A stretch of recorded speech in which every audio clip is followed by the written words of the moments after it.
வணக்கம். இன்னைக்கு ஒரு சிறுகதை பத்தி பார்க்கலாமா? இன்னைக்கு நான் பேசுறதுக்காக எடுத்த கதை வந்து பூவும் பொட்டும் கலையரசி எழுதிய கதை. இது நம்ம கேலக்ஸி சிறுகதை போட்டியில வெற்றி பெற்ற சிறுகதை. பிணையல் அ சிறுகதை தொகுப்பு நூல்ல இந்த கதைய நான் படிச்சேன். ரொம்ப ஒரு முக்கியமான கதை அப்படின்றதுனால தான் இந்த கதையவே இன்னைக்கு நான் பேச ஆசைப்பட்டு பேசுறேன். ஒரு முக்கியமான பிரச்சனைய பேசுது இந்த கதை. அம்மா இது நாள் வரைக்கும் இவ்வளோ கோவப்பட்டு நான் பார்த்ததே இல்ல. இவ்வளோ கோவம் வந்துருச்சு அம்மாவுக்கு. க கண்கள்லாம் மொளகா பழம் மாரி சிவக்க சிவக்க அவங்களுக்கு இவ்வளோ கோவம் வந்தது. எனக்கு நம்ம அம்மாவா இவங்க அப்படின்னு அதிர்ச்சி அடைய வச்சுருச்சு. ஆ வீட்டுக்கு வந்திருந்த இவர் கூட வேலை பார்க்குற சக ஆசிரியைகள் அன்னைக்கு எதுக்கோ வீட்டுக்கு வந்திருக்கிறாங்க. வீட்டுக்கு வந்திருந்தவங்கலாம் வ பதறி அடிச்சு கிளம்பி விறுவிறுன்னு அந்த இடத்த காலி பண்ணி அவங்க வீட்ட விட்டு போயிட்டாங்க. அவங்க சாப்பிட்டு போட்ட சாப்பிட்டும் சாப்பிடாமலும் வச்ச பலகாரங்கள் அங்கே கிடக்கு. குடிச்சு வச்ச காஃபி அங்கே இருக்குது. அந்த அவங்களோட கூப்பிட்டு வந்த ஒரு குழந்தை பாலை கொட்டி மொழுகி வச்சிருக்கு டீப்பாயில். எல்லாம் அப்படி இப்படி விட்டுட்டு ஓடிட்டாங்க. நான் ஒன்றுமே செய்ய முடியாமல், செய்ய தோணாமல் அப்படியே உட்காந்துருக்கேன் சாமியார் மாதிரி. வந்தவங்க வந்த வேகத்தில் கிளம்பி போயிட்டாங்க. அம்மாவும் எந்திரிச்சு வேகம் அந்த வார்த்தையை திட்டிட்டு உள்ளே போயிட்டாங்க அம்மாவும். அப்புறமா கொஞ்சம் நேரம் கழித்து சூழ்நிலையை இலகுவாக்க தட்டு கோலைகள்லாம் எடுத்து கழுவுறதுக்கு தொட்டியில் போட்டுட்டு தேநீர் மேஜையில் இருந்து கொட்டின பாலுகள்லாம் தொடச்சி கிடச்சி வச்சுட்டு, இது ஒரு அம்மாவுக்கு ஒரு சின்ன உதவி. ஏற்கனவே கடுப்பாக இருக்குது அம்மாவுக்கு. அப்படியே அம்மாவுடைய நினைவு வந்து போகுது. அம்மா அவருடைய உண்மையான முகம் இதுவென்றால் கவலையே படமாட்டேன். ஆனால் எப்போயுமே பொறுமையின் சிகரமாக சிரித்த முகத்துடன் வந்தவர்களை வரவேற்று உபசரிக்கும் அம்மா இன்னைக்கு கோவப்பட்டு பொரிந்து தள்ளிவிட்டார். அதுவும் லலிதான்ற ஒரு ஆசிரியர்கிட்ட பொரிந்தது பெரிய விஷயம். கூடவே இன்னொரு பொண்ணு இன்னொரு ஆசிரியை வந்திருக்காங்க. அந்த அம்மா ஒரு தண்டோரா மாதிரி நாளைக்கு காலையில் பள்ளிக்கூடம் போனதும் போய் இதை எல்லாத்தையும் சொல்லி அம்மாவை பற்றி அசிங்கமாக பேசாமல் அந்த பொம்பளைக்கு முடியாது. என்ன செய்ய போகிறோன்னு தெரியலன்னு ஒரே குழப்பத்தில் இருக்கிறாரு இவர்.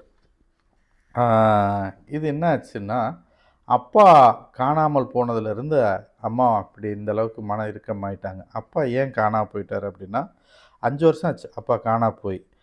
அவருக்கு ஒரு சின்ன பிரச்சனை ஆரம்பிச்சு. காலைல எந்திரிச்சு காப்பி கொடுக்கல அப்படின்னு சொல்லுவார். காஃபி அப்போ தான் குடிச்சிருப்பார். இன்னும் எனக்கு காஃபியே கொடுக்கல அப்படிம்பார். சாப்பிட்டு கையை கழுவிட்டு உட்காந்துருப்பார். எனக்கு ஏன் இன்னும் சாப்பாடே கொடுக்க மாட்டேறீங்கம்பார். அவருக்கு கொஞ்சம் கொஞ்சமாக மறக்கிற வியாதி வந்துருச்சு. மருத்துவர்களை போய் பார்க்கும்போது அவருக்கு டிமென்சியா அப்படின்னு சொல்லிட்டாங்க. இதுக்கு நாளடைவில் அவர் மறக்க ஆரம்பிச்சிடுவார். அதனால் அவரை எங்கேயும் தனியாக வெளியில் விட்டுறாதீங்க. வெளியில் அவர் போகிறாருன்னா கூடவே யாராவது போகணும். ஏன்னா அவருக்கு திரும்ப உங்கள் வீட்டுக்கு வர்ற வழி கூட அவருக்கு தெரியாமல் மறந்து போயிடலாம். கவனமாக இருங்க அப்படின்னு டாக்டர் சொல்லியிருக்கிறாங்க. அதனால ரொம்ப கவனமாக அவங்க அப்பாவை பார்த்துக்கிட்டு இருந்திருக்கிறாங்க. எப்பயுமே அவர் கூடவே துணைக்கு போக வர இருந்திருக்கிறாங்க. ஆனால் அம்மா அப்படின்றவங்க தானே வீட்டினுடைய முழு இயக்கமே. எல்லா வேலையும் அவங்க தானே பார்க்க வரணும்.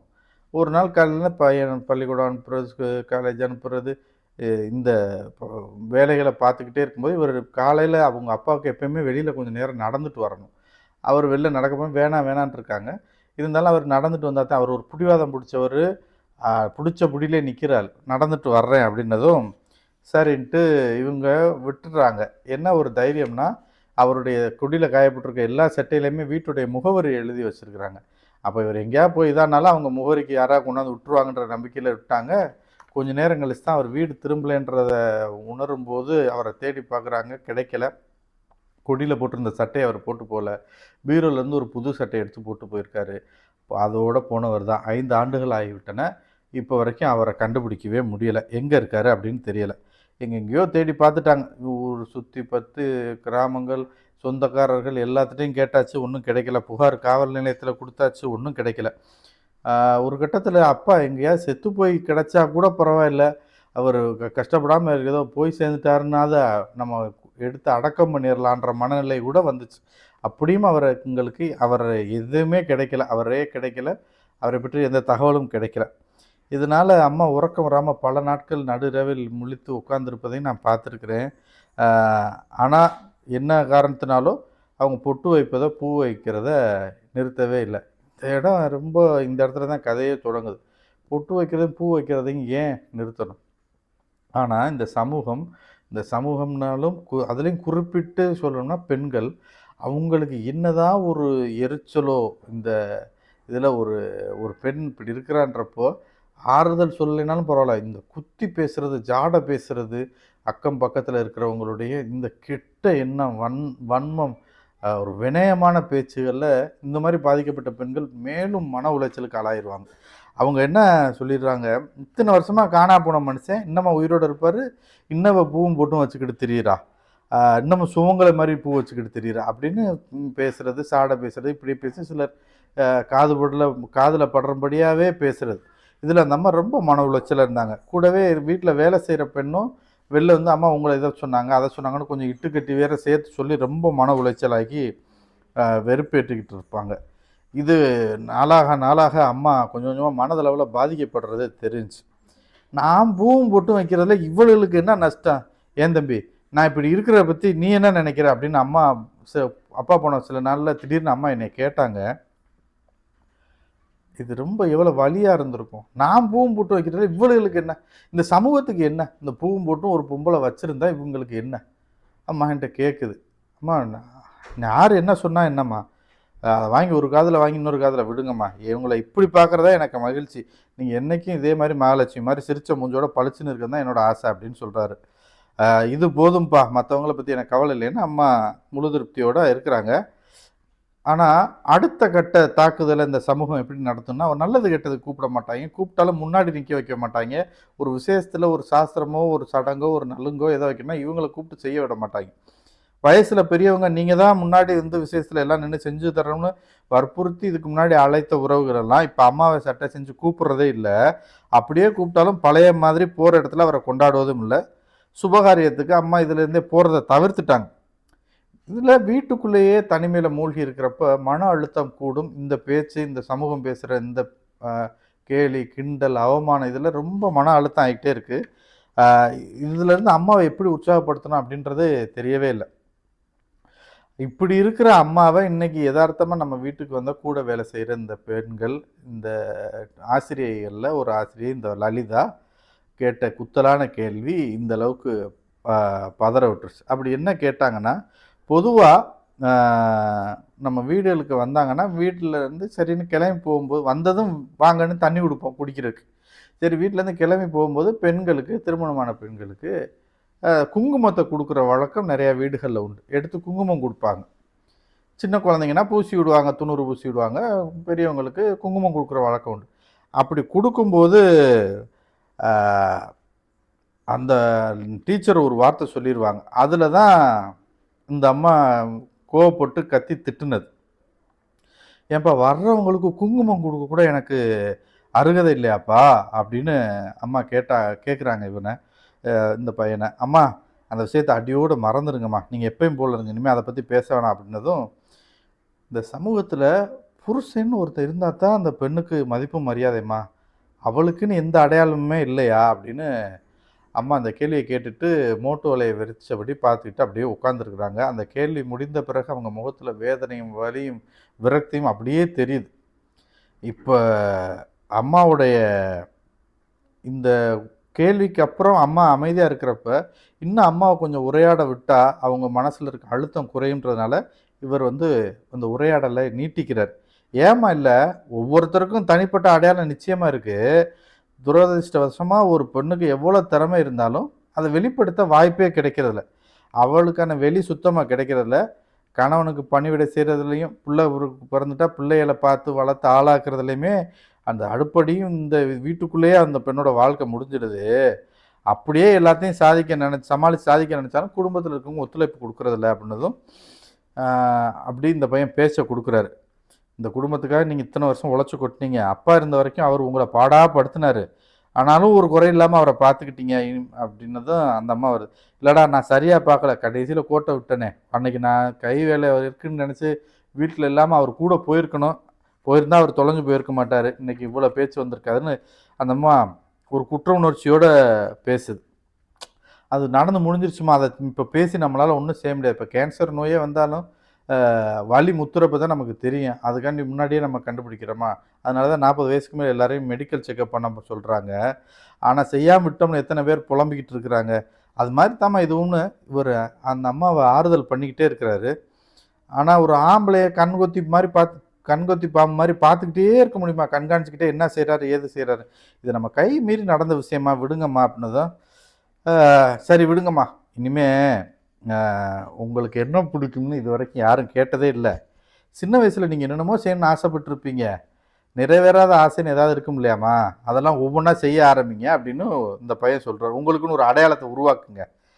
ஆமா, எனக்கு 60 வயசாயிருச்சு. இனி எங்கிட்டு இதெல்லாம் சாத்தியமே இல்லப்பா. நீங்க நினைக்கிறது தப்பும்மா. கத்துக்கிறதுக்கு வயசு முக்கியம் இல்ல. மனசு தான் முக்கியம். அது ஒரு தடையே இல்ல அப்படின்னு மோட்டிவேஷனா அவர் பேசுறாரு. இப்ப இவ்வளவு நாள் சமையல் கட்டுல ஒ கிடந்து உழைச்சது போதும். ஆ, நான் இப்ப சம்பாதிக்க ஆரம்பிச்சுட்டேன்ம்மா. சமையலுக்குலாம் ஆள் வச்சுக்கிடலாம். உங்களுக்கு என்ன பிடிக்குமோ அத செய்யுங்க. என்ன வேணுமோ தயங்காம செய்யுங்க அப்படின்ட்டதும் அவங்க அம்மாவுக்கு ஒரு மகிழ்ச்சியும், ஒரு ஆறுதலும் கிடைக்கிறது. இவ்வளோ நேர உரையாடல், மகனோட உரையாடல்ல ஆறுதலும் கிடைக்குது. ஆ, இந்த பையன் டக்குன்னு ஒரு டைரி எடுத்து குடுக்குறான். புத்தாண்டு இன்னும் 2 நாள்ல வரப்போகுது. இந்தாங்க. நீங்க இதில நீங்க எழுதணும் உங்க மனசுல இருக்கிறத எழுதுறதுனா எழுதுங்க. டைரி எழுதுங்க அப்படின்னு ஒரு டைரிய குடுத்ததும் நமக்கு ரொம்ப மகிழ்ச்சி. ஒரு குழந்தைய போல அந்த டைரிய அணைச்சுக்கிட்டு, மார்போட அணைச்சுக்கிட்டு அந்த அம்மா போறாங்க. அவங்களுக்கு உண்மையிலேயே டைரி எழுதுற வழக்கம் இருந்திருக்கு கல்யாணத்து வரைக்கும். கல்யாணம் முடிஞ்ச பிறகு இந்த வழக்கம் தடை போடப்பட்டது அப்படின்னே சொல்லலாம். அது வந்து ஒரு அவமானத்தோட தடை போடப்பட்டது அப்படின்னு கூட சொல்லலாம். அப்ப அந்த அம்மா போய் நைட் எழுதிக்கிட்டு இருக்கிறாங்க. மறுநாள் மகன் அந்த டைரிய படிக்கிறார். படிக்கும்போது தான் இந்த தாய் எப்படிப்பட்ட தாய் அப்படின்றது புரியுது. இன்னைக்கு புத்தாண்டுக்காக என் மகன் ஒரு பரிசு நாட்குறிப்ப டைரி குடுத்தான் பரிசா. என் திருமணத்திற்கு பிறகு எனக்கு கிடைத்த முதற் நாட்குறிப்பு பரிசு இதுதான். ஆம், ஒரு நியூ இயர் அப்போ உங்க அப்பாட்ட நான் வந்து புத்தாண்டுக்காக டைரி ஒண்ணு கேட்டேன். "உனக்கு எதுக்கு டைரி? தண்ட செலவு. வரட்டி பால் கணக்கு எழுதுறதுக்கு டைரி தேவையா? ஏதாவது பழைய நோட்டு புக்ல எழுதிக்க" அப்படின்னு சொன்னார். அப்படின்னு சொன்னதா இந்த டைரியில எழுதியிருக்கிறாங்க அவங்க.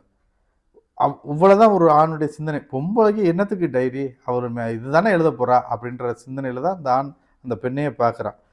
அன்னைக்கோட நான் விட்டது தான். அந்த வழக்கம் அதோட நின்னு போச்சு. அதுக்கடுத்து இப்ப தான் இந்த டைரி கிடைச்சிருக்கு. நான் எழுதுறேன். இன்னைக்கு அன்புடன் வேலை பார்க்குற சில ஆசிரியர்கள் வந்தாங்க. வந்துட்டு அவங்க கிளம்பும்போது அவங்க குங்குமம் குடுத்தேன். லலிதான்ற ஒரு பெண் மட்டும் எடுக்கல. மத்தவங்கலாம் எடுத்துக்கிட்டாங்க. அவங்க வந்து உங்க கணவர் உயிரோட இருக்காரான்னே தெரியல. நீங்க சுமங்கலியா இருக்கீங்களான்னும் தெரியாம எப்படி உங்ககிட்ட குங்குமம் வாங்க முடியும்னு கேட்டுட்டேன்.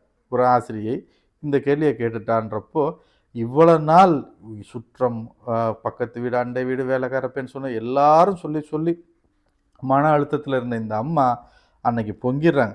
புருஷன் இல்லன்னா குங்குமம் குடுக்கக்கூடாதுன்னு யார் சொன்னது?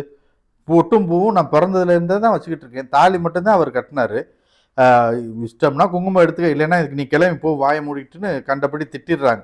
நீ போய் பாடம் நடத்தி பிள்ளைய உருப்பட்ட மாதிரி தான்னு அந்த அம்மா திட்டுனதும், ஆ, அவ எந்திரிச்சு முகம் வாடி விட்டது அவளுக்கு. கிளம்பி போய்விட்டார்கள் அப்படின்னு எழுதியிருக்காங்க.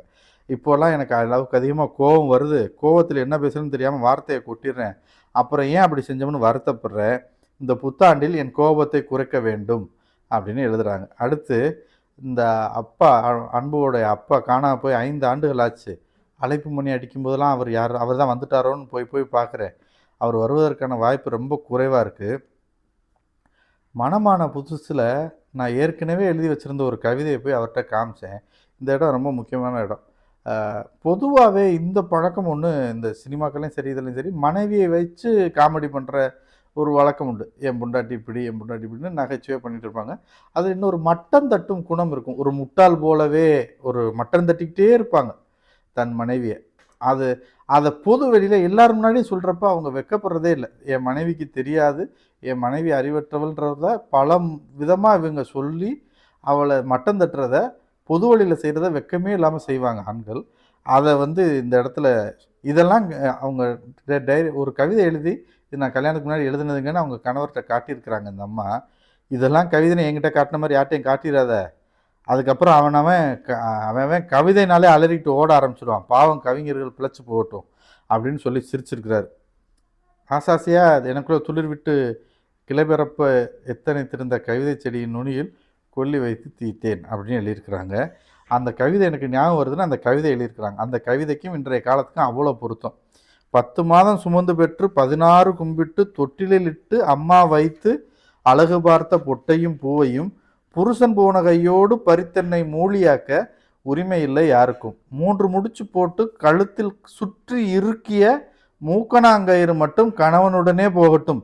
விடுதலை பெற்ற கூண்டு கிளி விண்ணில் சிறகடித்து பறந்து சுதந்திர காற்றை சுவாசிக்கட்டும் அந்திம காலத்தினேனும் அப்படின்னு இந்த கவிதையை முடிச்சிருக்கிறாங்க. எவ்வளோ இவங்க வாழ்க்கைக்கு பொருத்தமான ஒரு கவிதையை அப்பயே எழுதியிருக்கிறாங்க.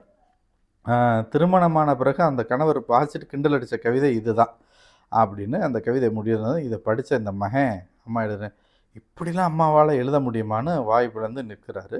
எதிரே அம்மா தூங்கி எந்திரிச்சு, அம்மா உங்கள் அனுமதியெல்லாம் படிச்சுட்டேன், தப்பாக நினச்சிக்கிறாங்க, இது போனால் போயிட்டு போகுது பழசெல்லாம், நீங்கள் நல்லா எழுதுறீங்க, நிறையா எழுதுங்க, நம்ம கவிதை புத்தகம் போடும் அப்படின்னு 2 பேரும் ஒரு மகிழ்ச்சியாக பேசி உங்கள் கவிதைகளை புத்தகமாக கொண்டு வரணுமா அப்படின்னு பேசி முடிக்கிறாங்க. அம்மா சரிப்பா என்ற புத்துணர்ச்சியோடு முடிக்கிறதாக இந்த கதை முடியுது. ஞா கலையரசி எழுதிய பூவும் பொட்டும் அப்படின்றது இந்த சிறுகதை. ரொம்ப முக்கியமான சிறுகதை. இந்த சமூகம் குறிப்பாக பெண்கள் மேல் பெண்கள் திணிக்கின்ற உளவியல் வன்முறை இது. ஒரு கணவன் இறந்துட்டா இல்லை கணவனுக்கு ஏதோ ஆச்சுன்னா அந்த பெண்ணை எந்த அளவுக்கு இவங்க சுமங்கலியாக இருக்கிறாங்க அப்படின்ற ஒரு ஒரு மிதப்பில் இல்லை ஒரு மகிழ்ச்சியில் ஒரு விதமான ஒரு கெட்ட உணர்வில் இந்த மாதிரி வினயமாக பேசி அவங்கள மனத்தில் காயப்படுத்துறது, அதில் பாதிக்கப்பட்ட பெண்களின் ஒட்டுமொத்த பெண்களின் மனக்குமரலாக இந்த சிறுகதையை பார்க்குறேன். ரொம்ப முக்கியமான சிறுகதை. இந்த பூவும் பொட்டும் ஞா கலையரசி எழுதிய இந்த சிறுகதையை வாசித்ததில் எனக்கு ரொம்ப மகிழ்ச்சி. நன்றி, வணக்கம்.